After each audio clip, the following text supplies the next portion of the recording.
Assalamu alaikum bagbanдар. Бүгін 4 май. Кызылкайдабыз. 2,5 схемасына тигилген валовой сортундағы қара гиласқа кыйыштырылган гилас бактабыз. Буну биз ошол КГБ ыкмасына тарбиялап 2022 жылы болуш керек. Быйыл 4-жыл кетти. Быйыл толук гүлдөдү эле, бирок мөмөсү тилекке каршы валовой болгон үчүн билесиздер, мөмө жок бирде. 1-2 мындай мөмө кармаган.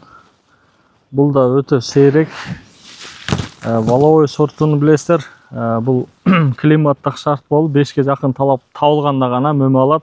Аба ырайы жакшы туруш керек, жаан жабаш керек, 22 градустан көтөрүлбөш керек, чаңдата турган сорт тигилиш керек, ары коюшубуз керек. Ошого 5 талап табылганда гана мөмө жакшы алат. Эми бизде сары гилас кыйышылса деле, скина сорту жанында турса деле эмне үчүн салбай атат? Себеби аба ырайы ысып кетип атат, же болбосо жамгыр жаап, ошол чаңдашып аткан убакытта мөмө жакшы чаңдашпай неме болуп атат.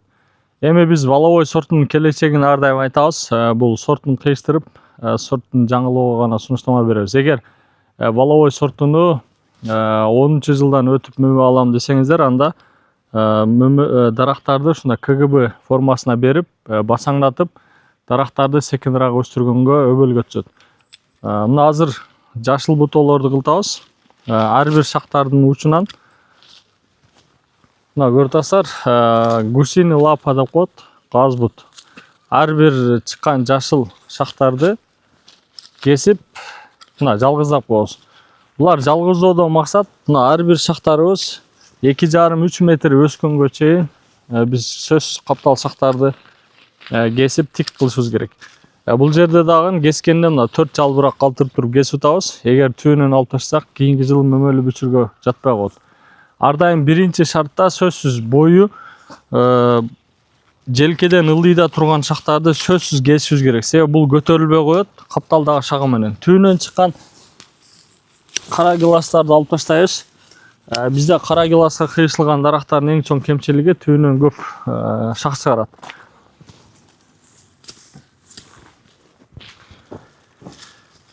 Мына капталдарды качанга чейин алабыз? Биз бою 2,5-3 метрге жеткенге чейин капталдарды алып, бир гана тик шактарды өстүрүшүбүз керек.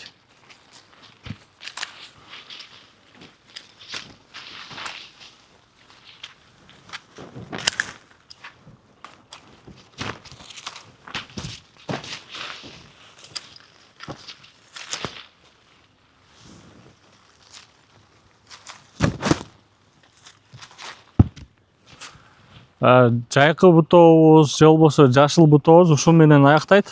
Биз август-сентябрларда дагы бир, эгер бою 3 метрден ашкан болсо 3 метрге тегиздеп кесебиз. Ага чейин капталдагы шактарды 3 метрге өстүрүшүбүз керек. Бул жерде скина сорту чаңдатуу максатында эгилип келген. Мына скина сортунун өзгөчөлүктөрүн көрүп атасыздар. Аябай жалбырактары чоң, капкара.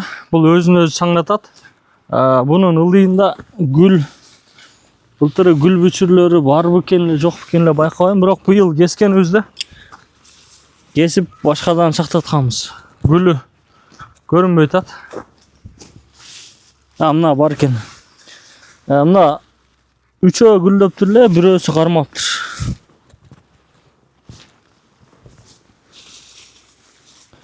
Мына КГБдагы негизги эреже, биз 1 жылда сөзсүз бир эле кесүүнү сунуштама беребиз.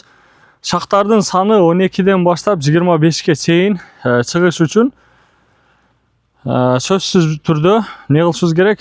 Жылына шакташыбыз керек. Биз 1 жылда 2 жолу, мисалы жашыл бутоодо июндарда бир кесүүдө кылсак болот, бирок дарактарды биз жакшы өстүрө албагандыгыбыз үчүн экинчи жолу кескенибизде кайра эле ничке шактар чыгарып, кийинки жыл жараксыз болот экен. Ошон үчүн биз 1 жылда 1 жолу кесип, дарактарды жоонураак өстүрүп, катуу өстүргөнгө бөлгө түзүлүп атат.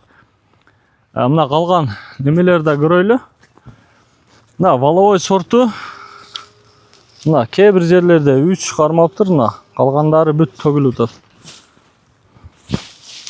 Дээрлик быйыл толук эле гүлдөгөн эле. Бирок толук гүлдөшүнө карабастан жакшы салбады. Мына буда дагы мөмө жок. Буда дагы мөмө жок. Мына бүт төгүлө турган мөмөлөр төгүлүп бүтүптүр өзүчө буда. Мына бүт солуп, урук да пайда болгон эмес, чоңойгон да эмес. Мына жерде эле бир аз. Бул жерде 1-2 эле мөмөсү бар, калганы бүт төгүлө тургандар.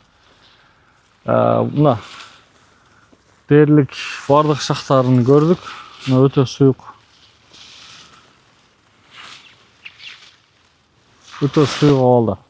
Валовой сортуну биз эмне үчүн сунуштама бербегенин себеби дарактар канча катуу өссө жана мөмө албай койсо, дарактар катуулап кетет. Катуу өскөндө мына лидерлери жоноруп кетет. Жоноргон эсебинен бизде мына ортолук жабылат. Күн кирбейт. Түбүнө мөмөлүү бүчүргө ар дайым 6 сааттан 12 саатка чейин күн кирбеген үчүн бизде мөмөлүү бүчүрлөр жоголо берет. Буда мөмөлүү бүчүр болгону менен, бирок мөмө жок болгондугу үчүн дарактар катуулап кете берет. Ошон үчүн баардыгыңыздарга өзүн өзү саңдата турган сортторго өтүп, 3-4 жылда коммерциялык жакшы киреше киришиңиздерге чакырып өтөбүз.